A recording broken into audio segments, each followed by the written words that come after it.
আমরা আমাদের যে সূচনা করেছি বাংলাদেশের ইতিহাসে কোন ছাত্র সংসদ নির্বাচনে এই ইতিহাস বিরল যে তার সংগঠনের অভ্যন্তরীণ নেতাকর্মীদের ভোটাভুটির মধ্য দিয়ে তারা তাদের প্রার্থী নির্ধারিত করেছে। মানে আপনি একটি গণতান্ত্রিক প্রক্রিয়ার নির্বাচনে যাওয়ার আগে আপনার অভ্যন্তরীণ ভোটাভুটির মধ্য দিয়ে সেই প্রার্থীগুলোকে নির্বাচিত করা হয়েছে।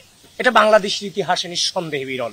হাজারো হাজারো শহীদদের রক্তের বিনিময়ে কিন্তু আপনাদের সামনে এখন বসে আছি। ঢাকা বিশ্ববিদ্যালয়ের ইতিহাসে এই যে প্রথম এভাবে ভোটাভুটির মধ্য দিয়ে গণতান্ত্রিক নির্বাচনে একটা সংগঠন তাদের প্রার্থী নির্বাচিত করেছে, যার কারণে বাংলাদেশ জাতীয়তাবাদী ছাত্রদলের প্যানেলটা অন্যান্য সকল সংগঠনের প্যানেল থেকে সম্পূর্ণ আলাদা।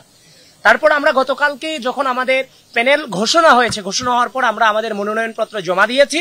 জমা দেওয়ার পরে আসলে আমাদের বেড়ে ওঠাটা খুব ফর্মাল ভাবে না, নর্মাল ভাবেই যদি বলি, একদম যেভাবে আমরা কথা বলি, যে আমাদের বেড়ে ওঠাটা কিন্তু আসলে জুলাই কেন্দ্রিক। আমাদের ফ্রন্টে আসাটা আমাদের জুলাই গণঅভ্যুত্থান কেন্দ্রিক।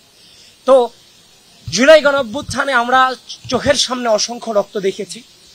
এখনো যে আমি আপনাদের সামনে এই সংবাদ সম্মেলনে বসে আছি, আসলে এখনো আমার মনে হচ্ছে হয়তো বা আমি কোনো কবরে ঘুমাচ্ছি। আমি যখন গতকালকে আনাসের কবর জিয়ারত করতে গিয়েছি, সে আনাস কিন্তু 5 আগস্ট সকালে আমি যখন ডাক দিয়েছিলাম প্লিজ কেউ কাউকে ছেড়ে যান নাই, ছোট্ট আনাস কোনো স্বার্থহীন ভাবে এই রাষ্ট্রের জন্য কিন্তু জীবনটা বিলিয়ে দিয়ে গেছিল। আজকে আমি আপনাদের সামনে বসে আছি, সেই আনাসদের রক্ত, শাহাদিকদের রক্ত, এই জুনায়েদদের রক্ত, এই যে হচ্ছে যে ওয়াসিমদের রক্ত, আবু সাইদদের রক্ত, মীর মুগ্ধের রক্ত, হাজারো হাজারো শহীদদের রক্তের বিনিময়ে কিন্তু আপনাদের সামনে এখন বসে আছি। ওয়ালটন এখন দেশের সীমানা পেরিয়ে পৌঁছে গিয়েছে 50টিরও বেশি দেশে। ওয়ালটন, ঘরে ঘরে বিশ্বজুড়ে। সুতরাং এই শহীদদেরকে ধারণ করে অহন করে কিন্তু আজকে আমরা আপনাদের সামনে কথা বলছি, যার ফলশ্রুতিতে গতকালকে যখন আমাদের প্যানেল ঘোষণা হয়েছে, আমরা মনে করেছি যে যাদের রক্তের বিনিময়ে আজকে আমরা এই জায়গাতে এসেছি তাদেরকে স্মরণ করাটা আমার প্রয়োজন।